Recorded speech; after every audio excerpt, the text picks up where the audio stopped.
Assalamualaikum warahmatullahi wabarakatuh. Selamat pagi, siang, atau sore teman-teman sekalian. Perkenalkan, saya Nahdiati Nur Muhammad, peserta pelatihan dasar CPNS Pemerintah Kota Parepare yang bekerja sama dengan BPSDM Provinsi Sulawesi Selatan Angkatan ke-31 tahun 2022. Pada kesempatan kali ini, saya akan membagikan beberapa insight yang saya temui setelah mereview agenda 2, yakni pada materi berorientasi pelayanan. Adapun tutor dari agenda 2 kali ini yakni Bapak Andi Wahyudin, Esos MIT. Nah, sebelum masuk pada berorientasi pada pelayanan, tentunya yang perlu kita ketahui paling pertama adalah apa sih fungsi dan tugas dari ASN itu sendiri. Berdasarkan undang-undang, maka dapat diketahui bahwa fungsi dan tugas dari ASN itu ada 3. Yang pertama adalah sebagai pelaksana kebijakan publik. Jadi ASN itu bukan hanya membuat kebijakan publik, melainkan juga melaksanakan kebijakan publik itu sendiri. Yang kedua adalah ASN berperan sebagai pelayan publik. Jadi dalam hal ini maka dapat diketahui bahwa ASN itu sebenarnya bukan dilayani, tapi justru menjadi pelayan bagi masyarakat. Dan yang ketiga adalah perekat dan pemersatu bangsa berdasarkan dari 2 fungsi dan tugas sebelumnya. Nah, berdasarkan fungsi dan tugas dari ASN ini, maka kemudian dibuatlah core values atau nilai dasar dari ASN itu sendiri. Core values kali ini yakni berakhlak. Apa sih berakhlak itu?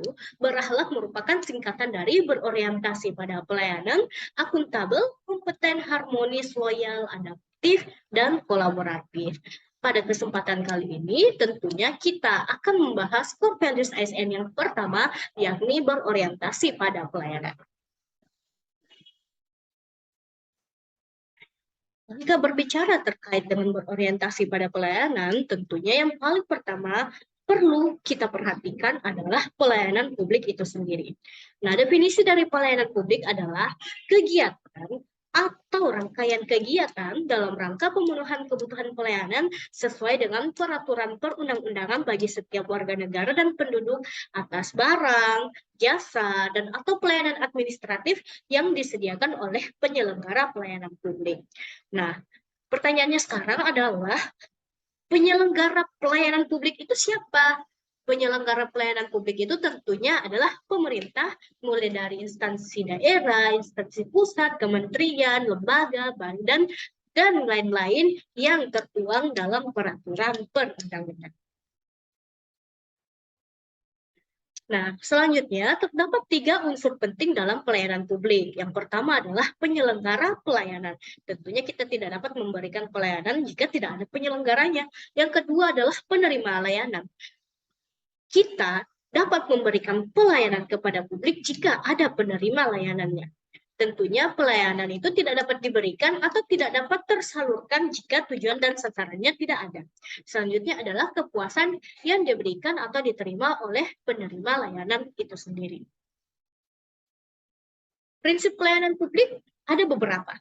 Yang pertama adalah partisipatif. Partisipatif di sini dimaksudkan adalah semua stakeholder dalam pemerintahan berpartisipasi aktif dalam memberikan pelayanan kepada publik secara maksimal. Yang kedua adalah transparan, di mana pelayanan publik ini harus bersifat terbuka dan tidak ada yang ditutup-tutupi. Yang ketiga adalah responsif, di mana pemerintah atau ASN cepat tanggap terhadap stimulus atau hal-hal yang dibutuhkan oleh masyarakat. Selanjutnya adalah tidak diskriminatif, di mana pelayanan diberikan kepada masyarakat tanpa memandang suku, agama, ras, golongan, dan segala macam hal lainnya. Selanjutnya adalah mudah dan murah. Karena kita ASN berperilaku sebagai pelayan masyarakat, maka tentunya yang kita butuhkan bukanlah profit dari pelayanan yang kita berikan. Selanjutnya adalah efektif dan efisien, di mana pelayanan publik ini bersifat cepat, tanggap, dan juga singkat, namun dapat selesai dan sesuai dengan tujuan dan sasaran yang kita inginkan. Selanjutnya adalah aksesibel dan akuntabel, di mana pelayanan publik ini berintegritas, baik itu dari penyelenggaranya maupun sistem yang ada di dalamnya, serta berkeadilan.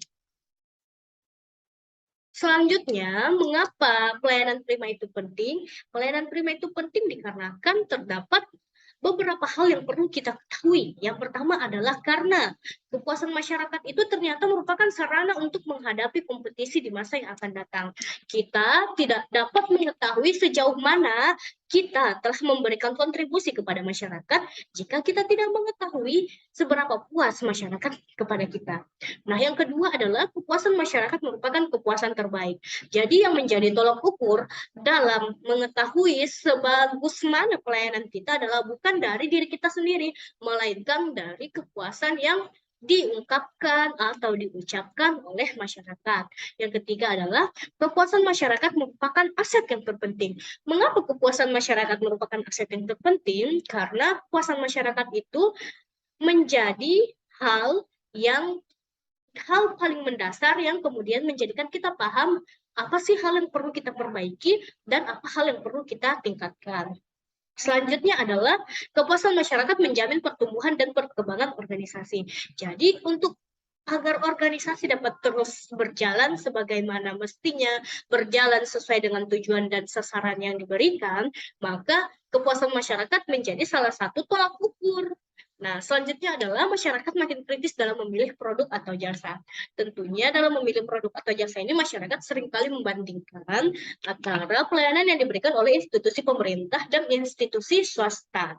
Nah, ketika masyarakat lebih memilih pelayanan institusi swasta karena merasa pelayanan tersebut lebih baik daripada pelayanan dari institusi pemerintah, maka secara tidak langsung rasa kecintaan masyarakat kepada negeri ini juga akan mulai melemah karena masyarakat berpikir bahwa pemerintahnya saja tidak dapat memberikan pelayanan terbaik. Mengapa saya harus meningkatkan atau menumbuhkan rasa cinta saya sementara saya tidak diberikan pelayanan yang baik oleh negeri saya sendiri. Selanjutnya adalah masyarakat yang puas akan kembali. Jadi masyarakat yang merasa puas akan pelayanan yang diberikan oleh pemerintah akan merasa bahwa pemerintah itu memang bekerja untuk rakyatnya dan masyarakat yang puas akan memberikan referensi oleh dan kepada orang lainnya. Selanjutnya, terdapat beberapa elemen untuk pelayanan publik yang berkualitas. Yang pertama adalah komitmen pimpinan. Jadi jika pimpinan telah memiliki komitmen untuk memberikan pelayanan publik yang berkualitas, maka secara tidak langsung anggota yang ada di bawahnya pun juga akan memberikan pelayanan publik yang berkualitas. Karena kita ketahui pimpinan itu merupakan kepala dari tubuh pemerintahan. Yang kedua adalah penyediaan layanan sesuai dengan sasaran dan kebutuhan masyarakat, karena pelayanan yang diberikan ini tentunya harus sesuai dengan apa yang dibutuhkan masyarakat, bukan dikurang-kurangi atau malah dilebih-lebihkan.